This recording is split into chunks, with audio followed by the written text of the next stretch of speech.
Si hoy vamos a comenzar con este tema que he titulado Un desayuno redentor. Probablemente a todos les gusta cuando alguna vez le han llevado un desayuno quizás preparado con cariño a la cama, o tal vez Día del Padre, Día de la Madre, que los hijos se esfuerzan y les llevan, ¿no es cierto?, algún rico desayuno, o alguien te invitó alguna vez a una comida especial, o celebraste quizás tu último cumpleaños invitando a otras personas también a participar. Es interesante de que en el Evangelio, y hoy día voy a estar un poquito más tranquilo, me voy a quedar solamente en un texto, ¿ya? Después de todo el panorama que hicimos la semana pasada, vamos a revisar un suceso y un encuentro que sucede en el Evangelio de Juan. Y el Evangelio de Juan es bien interesante porque, Juan tiene un lenguaje muy particular y también un lenguaje que encierra distintos significados en lo que él está enseñando y hablando. Se dice que es de los evangelios más tardíos que se escribieron, y por eso mismo sabemos que la iglesia ya estaba funcionando, ya estaba avanzando, y Juan decide contar justamente la historia del evangelio de Jesús bajo su perspectiva, y se autodescribe como este discípulo amado. Y los que se recuerdan un poquito del Evangelio de Juan se van a dar cuenta que al principio Juan comienza con un prólogo. ¿Se acuerdan? Donde comienza hablando acerca de que en el principio estaba el verbo y el verbo era con Dios. Y es un prólogo de su evangelio muy interesante que de alguna manera nos introduce en la grandeza de lo que va a estar describiendo acerca de Jesús, de su obra, de Jesús que es el Mesías y del Jesús resucitado. Y él va a ir terminando ya su evangelio en el capítulo 20, donde él hace como un prefinal, pudiéramos decir, de su evangelio, que dice lo siguiente: los discípulos vieron a Jesús hacer muchas otras señales milagrosas, además de las registradas en este libro. Pero estas se escribieron para que ustedes continúen creyendo que Jesús es el Mesías, el Hijo de Dios, y para que al creer en él tengan vida por el poder de su nombre. Aquí Juan nos hace el resumen de por qué él escribió su evangelio. Y lo centraliza en esto de poder llevar a las personas a que continúen creyendo que Jesús es el Mesías. Esta iglesia naciente los exhorta a que no pierdan la fe en Jesucristo como el Hijo de Dios. Y para que al creer en él, que dice ahí, por el poder de su nombre puedan tener vida. Y resulta que aquí Juan pareciera como que hubiera terminado el evangelio. Pero va a venir en el capítulo siguiente lo que los literarios hablan acerca y explican como un epílogo. ¿Y qué es un epílogo? Un epílogo es la última parte de una obra en la que se cuentan hechos posteriores a la historia principal o reflexiones en torno a ella.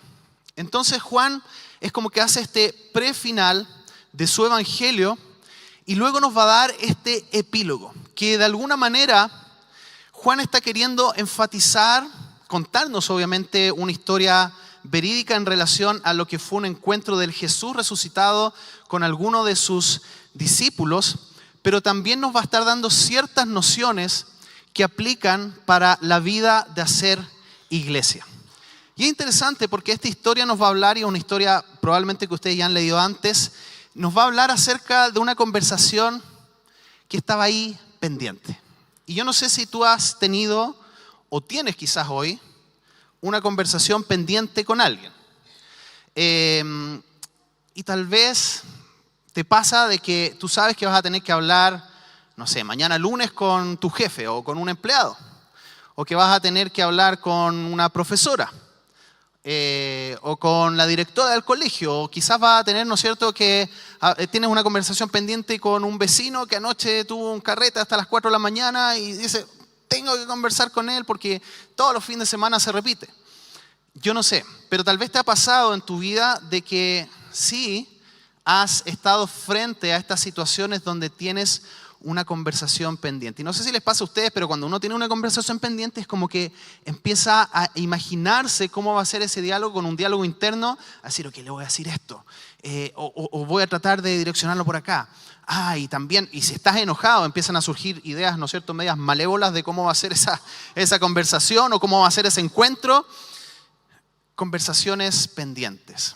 Y la conversación pendiente que vamos a observar aquí es justamente una conversación que va a producirse entre el Señor Jesucristo y Pedro. Esta pintura es de Karl Bosch, bien interesante, de cómo en una imagen reduce lo que fue esta traición de Pedro. Ahí están los gallos, o el gallo que seguramente cantó, está en el patio aquí de la casa del sumo sacerdote, y vemos a Jesús en el fondo. Y de alguna manera esta escena está presente y grabada en la vida de Pedro y probablemente también de otros discípulos. Han habido otros encuentros ya con el Jesús resucitado donde Pedro también de alguna manera pudo experimentar esto, pero aquí en esta escena que nos va a situar a la orilla del mar de Galilea, nos vamos a encontrar con una historia muy particular. Y está en Juan 21.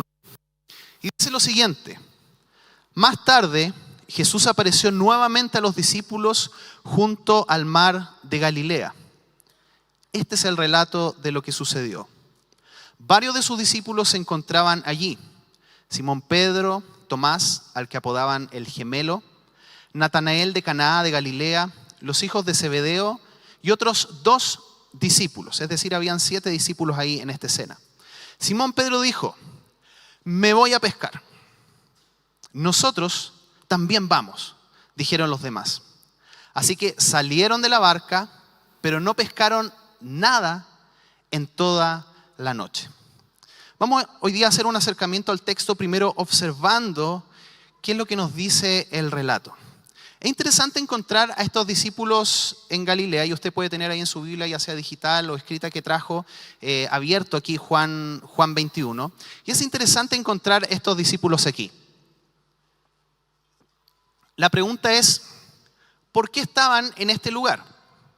Y algunos han interpretado de que en esta acción de volver al mar, de volver a donde ejercían anteriormente sus profesiones de pescadores, es como que hubiera una cierta gesto de querer dejar atrás el llamado de Jesús, como de desertar.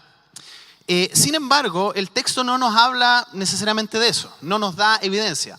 Puede ser que sí, pero lo que sí encontramos en otra parte, en Mateo 28, 5, 7, de que Jesús les da una instrucción explícita a sus discípulos de que tenían que dirigirse hacia Galilea.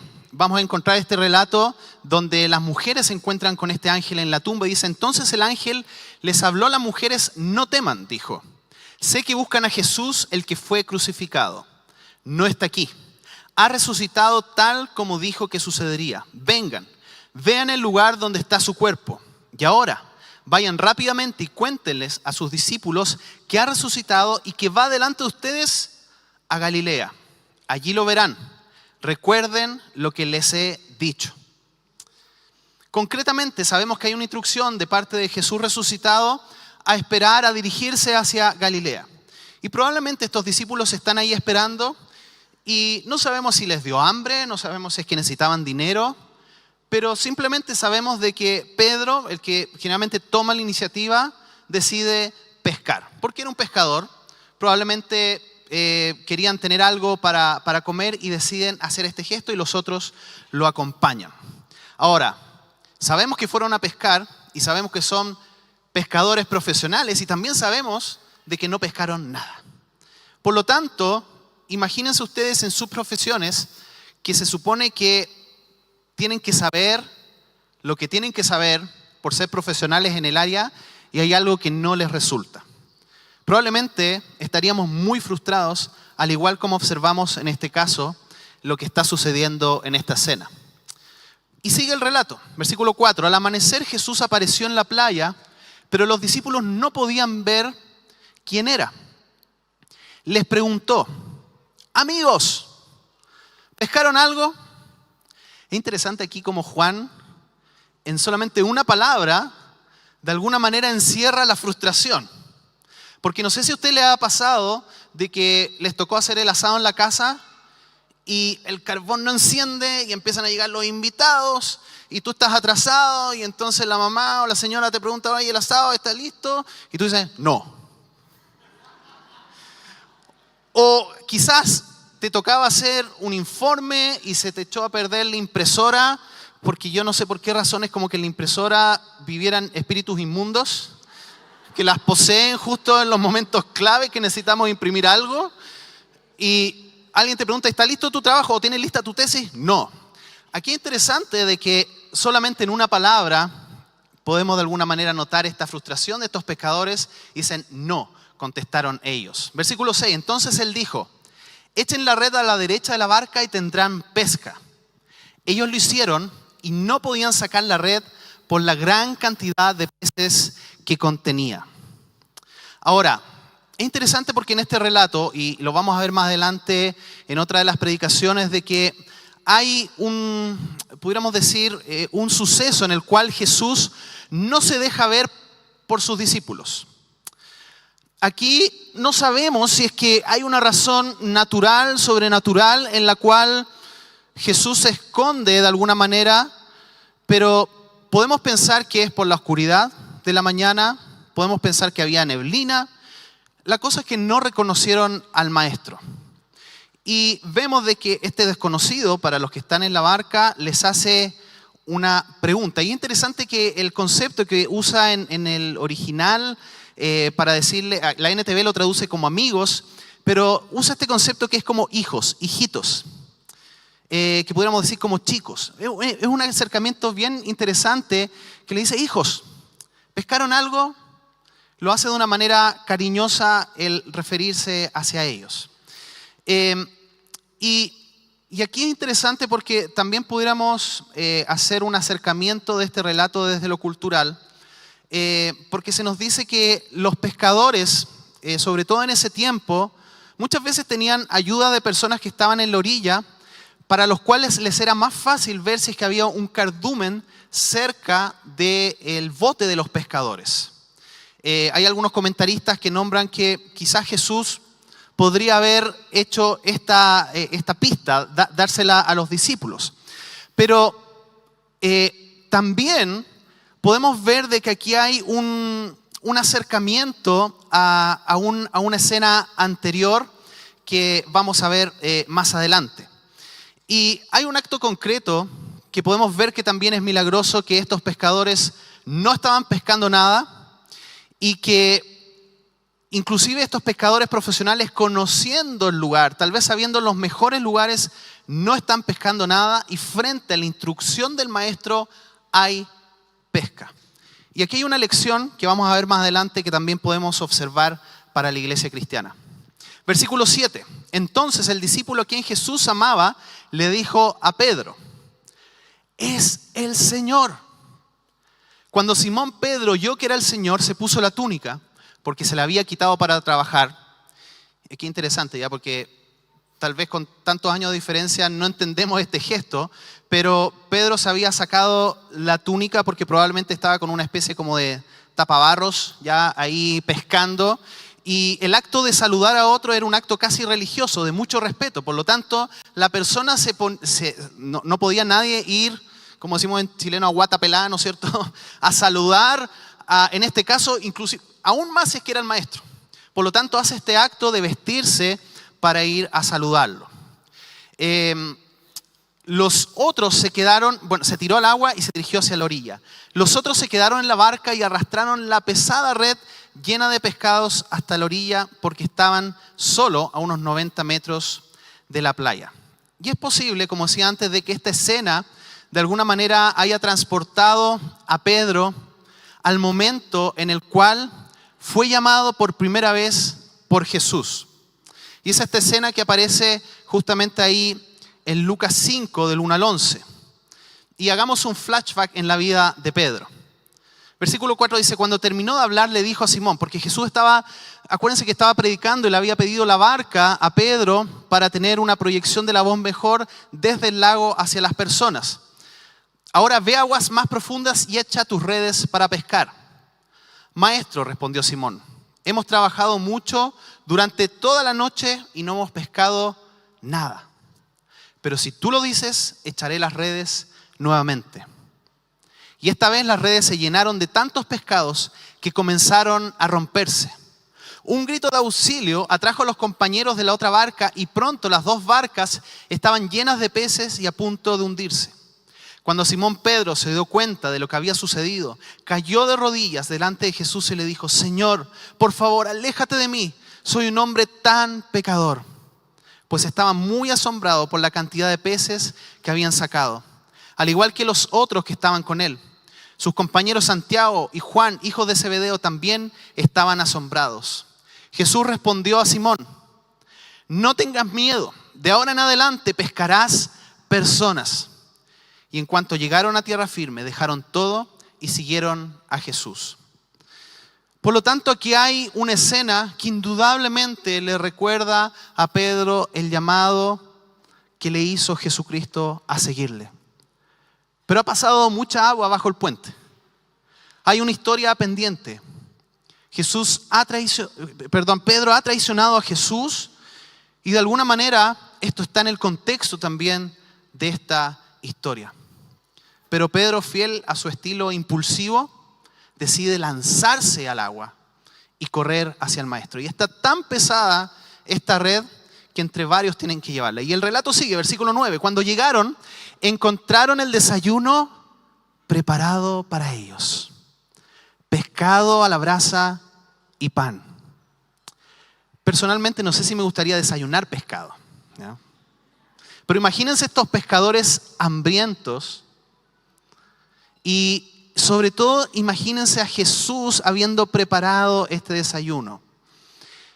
Y Jesús no solamente se queda con lo que Él trajo para el desayuno, sino que invita aquí a los discípulos a colaborar en este desayuno. Como decimos en Chile, un malón, ¿no es cierto? Un convite. No sé cómo lo dicen en otros lugares. Traigan algunos de los pescados que acaban de sacar, dijo Jesús.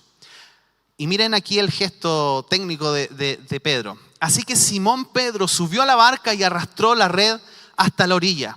Había 153 pescados grandes y aún así la red no se había roto. Es interesante porque los otros discípulos no habían podido llevar esta red, pero aquí Pedro, no sabemos si era más fortacho o el entusiasmo, la adrenalina lo hace tomar esta red y lograr sacarla y llevar estos peces 153. Bueno, ahí hay varios simbolismos y los comentaristas han conjeturado mucho respecto a qué significa. Por ahí se dice que es la cantidad de veces que se menciona Pedro en los evangelios. Por ahí se dice de que representa la variedad de los peces que habían en el mar. Pero lo que nos está queriendo decir el autor que era una cantidad, ¿no es cierto?, enorme de peces. 12, versículo, dice, ahora acérquense y desayunen, dijo Jesús. Ninguno de los discípulos se atrevió a preguntarle quién eres. Todos sabían que era el Señor. Entonces Jesús les sirvió el pan y el pescado. Esa fue la tercera vez que se apareció a sus discípulos después de haber resucitado de los muertos. Qué interesante, y nos puede pasar sobre todo con relatos que hemos leído una y otra vez. Podemos pasar de largo algunos detalles, pero piensa por un momento en este acto de Jesucristo preparando el desayuno y demostrando el amor y el afecto a través de la comida, a través de la preparación. Y no solamente les prepara comida, sino que les invita a acercarse, porque Él podría haber hecho el desayuno y se los podría haber dejado ahí, ¿no es cierto? Ahí está, coman. Pero Él los invita a acercarse. Es decir, no solamente los está alimentando, sino que lo está de alguna manera llevando a restablecer esta comunión cercana como la que Él había tenido antes de la muerte en la cruz. Piensa nuevamente, la semana pasada hablamos acerca de la grandeza de este Jesús resucitado. Aquel que tomó el lugar de honor al lado de Dios Padre. Aquel que gobierna sobre las naciones. Aquel que anuló el acta que nos condenaba en la cruz. aquel al cual dice que toda lengua y toda nación se va a arrodillar y va a proclamar de que Él es el Señor. Este Jesús grande que adoramos, que cantamos, está preparando el desayuno. El Rey de Reyes y Señor de Señores decide preparar el desayuno. Aquel que fue abandonado por varios de los que estaban ahí en este desayuno, por varios de los que están en la escena, que había sido traicionado literalmente por uno, no decide pagar mal por mal, sino que prepara un desayuno comunitario, invitándoles a que se acerquen. Versículo 13. Y aquí es donde viene este momento de esta conversación pendiente. Después del desayuno, Jesús le preguntó a Simón Pedro, en la sobremesa: Simón, hijo de Juan, ¿me amas más que estos? Sí, Señor, contestó Pedro, tú sabes que te quiero. Entonces, alimenta mis corderos, le dijo Jesús. Jesús repitió la pregunta: Simón, hijo de Juan, ¿me amas? Sí, Señor, dijo Pedro, tú sabes que te quiero. Entonces, cuida de mis ovejas, dijo Jesús. Le preguntó por tercera vez: Simón, hijo de Juan, ¿me quieres? A Pedro le dolió que Jesús le dijera la tercera vez: ¿me quieres? Le contestó: Señor, tú sabes todo. Tú sabes que yo te quiero. Jesús dijo entonces: alimenta mis ovejas. Hay una riqueza del texto que en algunas versiones nos perdemos en términos de esta conversación, porque usa distintos verbos para describir este concepto de amar. La NTV creo que la traduce muy bien. En el fondo, aquí se juega con estos dos conceptos del ágape y del fileo. Los griegos tenían como 7 palabras para describir el amor. Pero aquí los escritores bíblicos del Evangelio usan mucho este amor ágape, que el amor ágape está compuesto por 2 palabras que significa que yo me despojo para amar al otro. Yo me incomodo para amar al otro de manera efectiva. Entonces, las primeras veces que Jesús le hace esta pregunta, está usando este concepto del ágape. Pedro, tú me agapeas. Y Pedro siempre le responde: Señor, yo te fileo, con un sentido como de amor inferior, podríamos decir, o distinto. Ahora, es interesante, y más que quedarnos ahí como enredados en estos conceptos en griego, de entender lo que hay de fondo en esta conversación.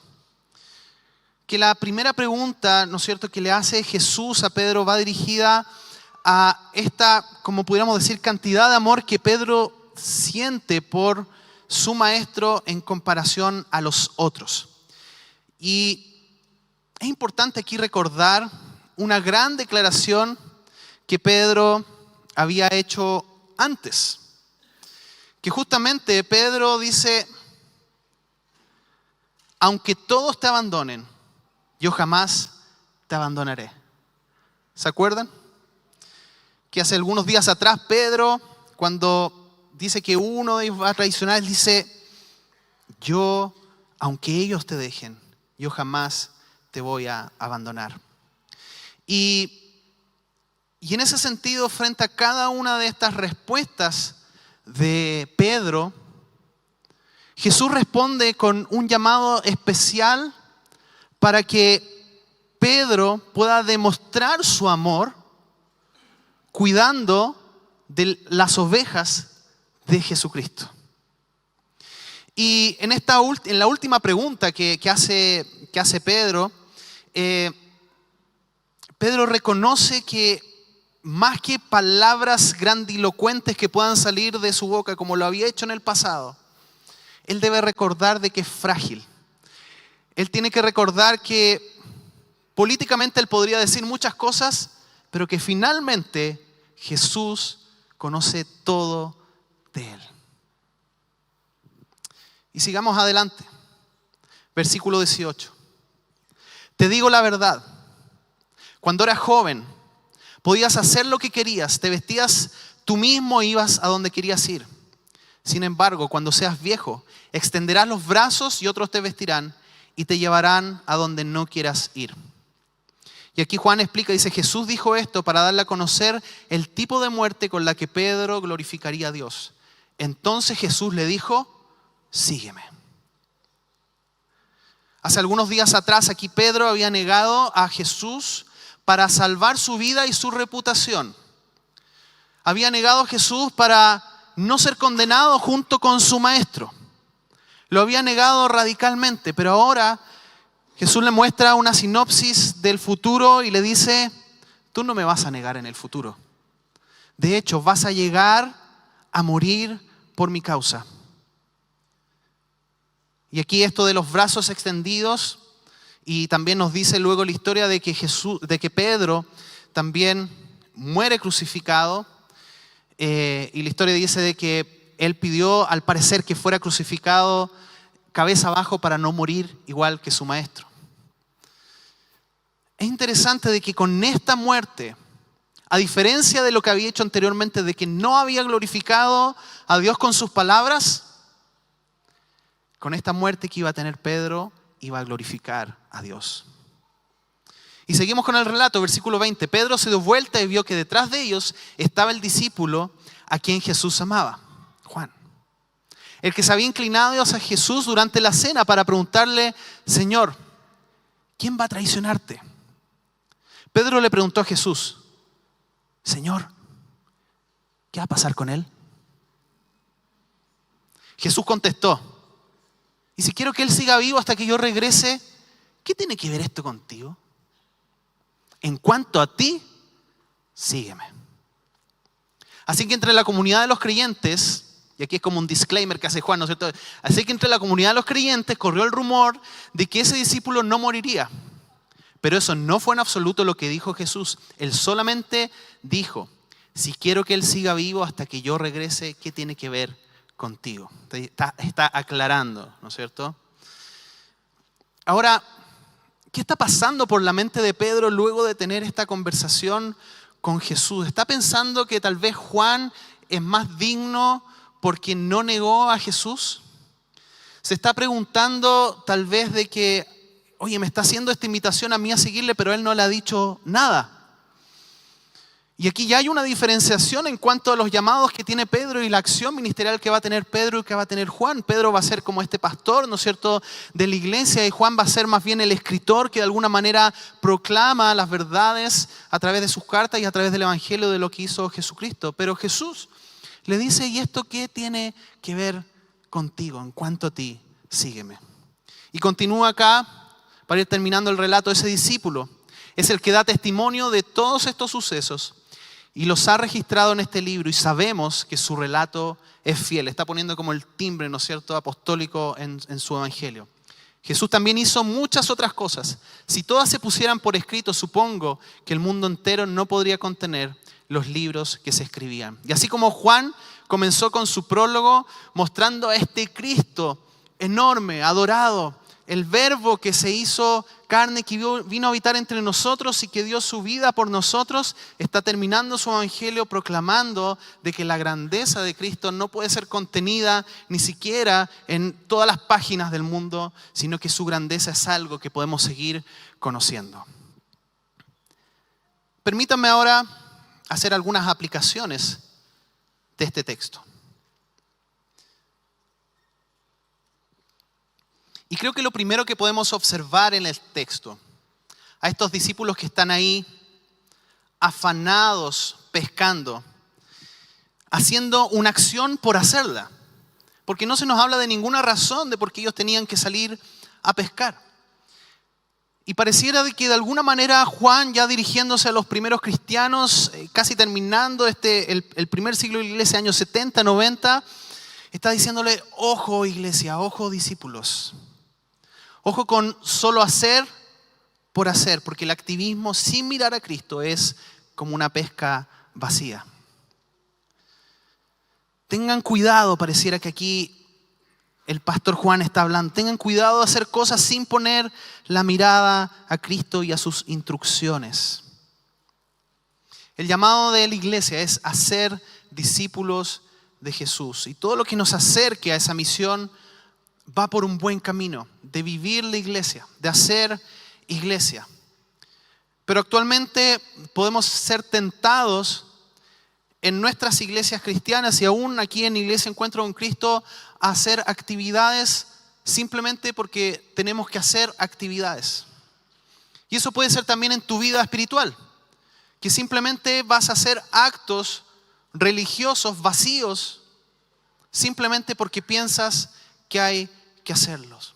Pero primero tenemos que escuchar la instrucción de Jesús de hacia dónde lanzar la red.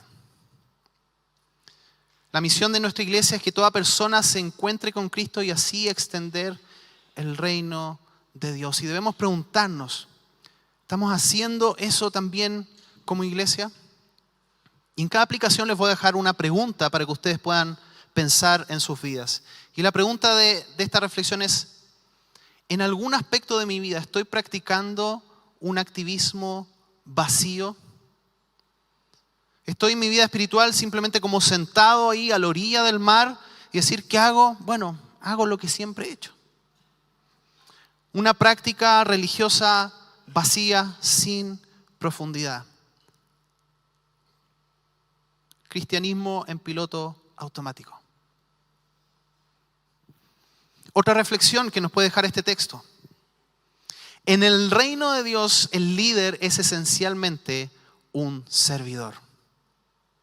Jesús, el Rey de Reyes, el resucitado, como decía antes, decide servir. Pero hoy paradójicamente en nuestra sociedad, en nuestra cultura, nos embelezamos con líderes que caminan sobre las nubes, con aquellos que nos dan todas las certezas, con aquellos que las saben todas, con aquellos que tienen los caracteres más fuertes, con aquellos que no se les ve ninguna falla. Los seguimos y esperamos de que los liderazgos dentro de las iglesias cumplan con estas mismas expectativas. Y pensaba en esto que nos recordaba Pablo, ¿no es cierto?, de poner, Pablo el cantante, ya no Pablo el apóstol, de poner la mirada en los montes que nos dice este salmo. ¿Cuántas veces hacemos estos ídolos de líderes que nosotros necesitamos para seguir funcionando en esta sociedad ultra competitiva? Así que ojo, porque el liderazgo al estilo de Jesús es un liderazgo con una pirámide invertida. Que el que está más arriba sirve. Que cada ascenso tiene que ver con un descenso. Y esta es la práctica de lo que observamos en Jesús. Así que ojo con esos liderazgos en iglesias, en movimientos, en distintos lugares que están enamorados de los títulos, de los cargos, de las sillas importantes. Ojo. Ojo con esos liderazgos que tratan de apropiarse de tu vida privada, de que no puedes hacer nada si es que no le rindes cuenta a ellos, que te terminan apartando de tus familias porque son los únicos que tienen una verdad. Aquellos que te aíslan y comienzan a crear, más que un movimiento de discípulos, un movimiento de una secta. Así que, ojo, pon tu atención porque en el reino de Dios el líder es esencialmente un servidor. Ahora examinemos nuestro corazón. Nosotros mismos, ¿somos líderes siervos en la iglesia, en nuestra familia, en nuestro trabajo? ¿O estamos teñidos justamente por estos liderazgos exitosos? Y la pregunta que ya aparece ahí, la mayoría de las veces, ¿mi expectativa es ser servido por otros o servir? Y aquí podemos dar ejemplos desde las cosas más básicas, como por ejemplo, ¿qué estás pensando ahora de quién se tiene que hacer cargo del almuerzo después de la reunión? Y ahí empezaron los codazos para el lado, no sé. ¿Espero regularmente ser servido o servir? Y lo podemos llevar también a nuestros trabajos. Lo podemos llevar a nuestro lugar de estudio. Mi expectativa es ser servido para otros o servir. Otra reflexión. Jesús nos invita a liderar conscientes de nuestra fragilidad.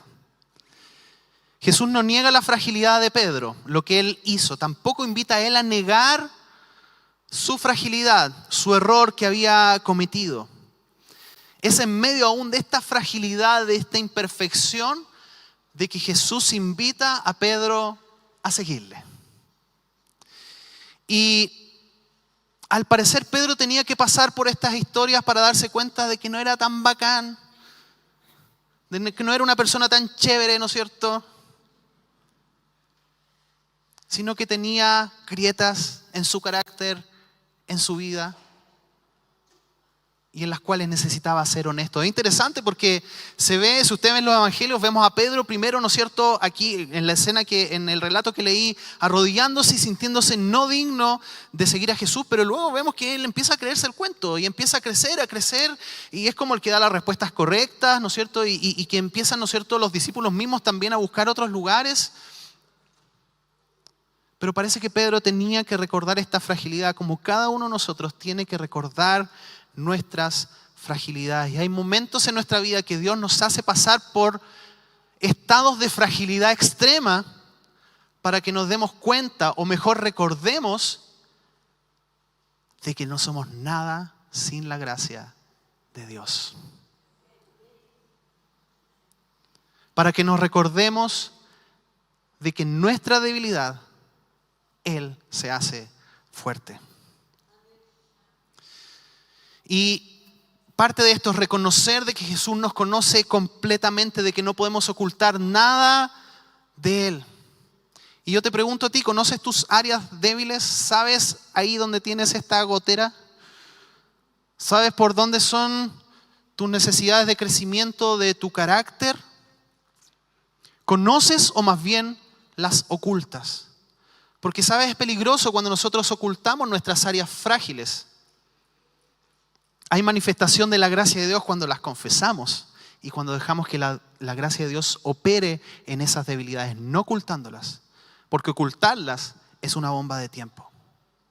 ¿Dónde eres frágil? Y ahí viene la pregunta de aplicación. ¿Estoy ocultando mis debilidades o dejando que la gracia de Dios actúe a través de ellas? También aquí hay una exhortación a que los líderes, a los que lideran, lo hagan como administradores y no como dueños. La invitación de Jesús es: pastorea las ovejas ¿de quién? Pastorea mis ovejas, no tus ovejas. ¿Cuántos de aquí discipulan a alguien? Que levanten su mano. Oye, ¿qué pasa con los papás y las mamás? Claro. ¿Cuántos papás y mamás hay acá que están criando? Oye, ¿son discipuladores o no? Claro. Por lo tanto, si tienes a alguien que estás cuidando, que estás discipulando, quizás eres padre, quizás eres madre, quizás eres un cuidador, quizás eres un abuelo, quizás eres un profesor, una profesora, un educador. Estas personas están a nuestro cuidado y debemos recordar que son un préstamo. Son un préstamo. Porque son ovejas de nuestro Padre. Y por lo tanto, debemos cuidarles como administradores y no como dueños, con humildad. Mostrando y modelando el modelo de Cristo en lo que hacemos. Y esto nos lleva por un lado a un sentido claramente de responsabilidad, porque cuando tú entiendes como papá, mamá, de que los primeros que tienen que discipular a tus hijos eres tú, ¿ya? No la iglesia, ya lo hemos repetido mucho, y esto de hablar de pensar en naranjo justamente habla de dos colores que se combinan, que es la iglesia y la familia, pero la primera responsabilidad de discipular a los hijos es tuya, ¿ya? O sea, no nos traigas aquí a los hijos para que les pongamos un barniz de cristianismo. El discipulado comienza por casa, teniendo espacios de estudiar la Biblia juntos, de modelando el carácter de Cristo. Cuando entendemos eso, entendemos de que tenemos una responsabilidad grande. Pero también cuando entendemos que las ovejas son de Jesús, sabemos de que nuestra responsabilidad es limitada y eso nos trae también un sentido de descanso y de libertad. Porque el gran pastor es el que cuida. Y probablemente aquí hay padres, madres que tienen hijos que no están en los caminos del Señor. Padres adultos, que tienen hijos adultos que ya les diste todo, hiciste todo lo que tenías que hacer en discipularlos, en hablarles la fe, en llevarlos a la iglesia, en que fueran parte de una comunidad saludable, ya lo hiciste. No olvides que el buen pastor está en cuidado de tus hijos. Probablemente ya no hay mucho que puedas hacer, pero el buen pastor cuida de sus ovejas. Estoy intentando controlar la vida de quienes tengo a mi cuidado, porque aquí nos podemos ir a dos extremos. Nos podemos ir al extremo de ser irresponsables en el discipulado de otros, ya sea en la iglesia, ya sea en tu familia, o nos podemos ir al lado de ser sobrecontroladores y pensar que somos dueños, ya sea tanto de ministerios en la iglesia, de labores, cuando en realidad lo que estamos haciendo es ser solamente administradores. Otra aplicación, el cuidado de otros, es una demostración de nuestro amor por Cristo. La respuesta directa de la fidelidad, de la declaración de amor de Pedro a Jesús, es la conexión con cuidar a otros. Cuando cuidamos a las personas de la iglesia del buen pastor, estamos demostrando de manera concreta que le amamos. Por lo tanto, el servicio es una demostración del amor que sentimos por Dios. Estoy demostrando mi amor a Dios cuidando, discipulando, sirviendo a otros. ¿Lo estamos haciendo?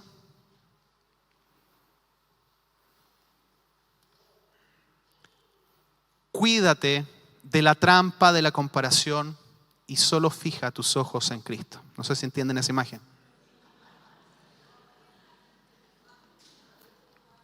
Al recibir el llamado de Cristo, Pedro inmediatamente mira a Juan para compararse. Dice, y él, yo no sé si en la pregunta de Pedro hay un sentimiento como, oye, pero lo vas a dejar afuera, o hay un sentimiento de nuevo que surge el orgullo como, me llamó a mí, no llamó a Juan. Y esta competencia, ¿se acuerdan que hay esta competencia en los evangelios donde vemos quién corría más rápido, que llegó a la tumba uno primero porque el otro era más rápido? ¿Se acuerdan de esa escena? Bueno, la pueden buscar ahí en el evangelio. Hay algo interesante entre estos dos ahí discípulos.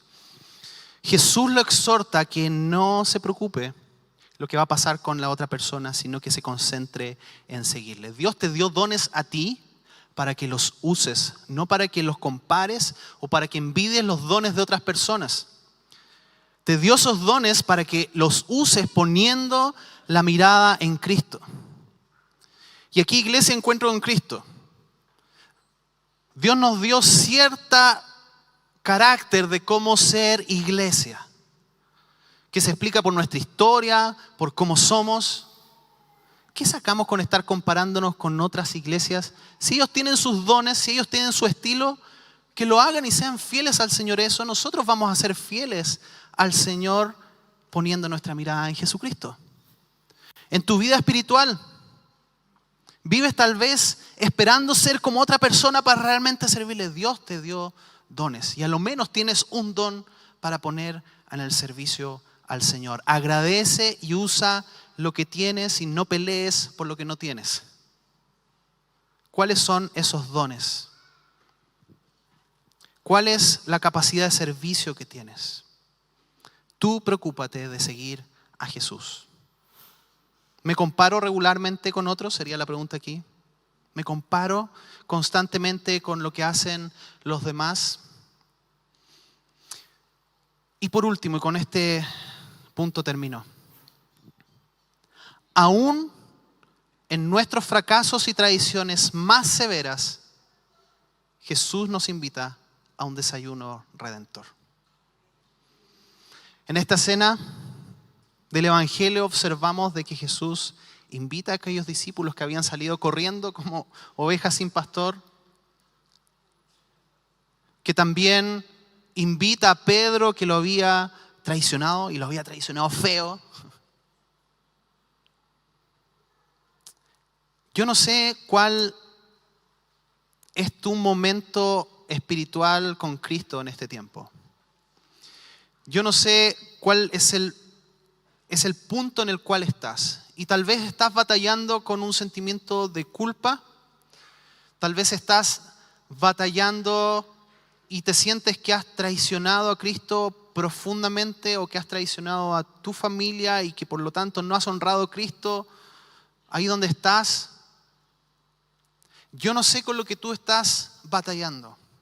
Lo que sí sé y que vemos en este pasaje es que Jesús te espera con un desayuno de redención. Y hoy día nos vamos a acercar a la mesa del Señor, que justamente nos habla de que es un lugar en el cual recordamos su sacrificio de amor por nosotros. La palabra del Señor dice que si confesamos nuestros pecados, Él es fiel y justo para perdonar nuestros pecados y limpiarnos de toda maldad. Si estás hoy aquí y tienes esta sensación de haber sido un traidor a Dios, te quiero decir, hay gracia de Dios para tu vida. Hay gracia de Dios para tu vida. Y Jesús te está invitando con un desayuno de redención. Señor, en esta mañana yo te doy gracias por tu palabra que nos conecta justamente con esta realidad de tu misericordia y de tu amor.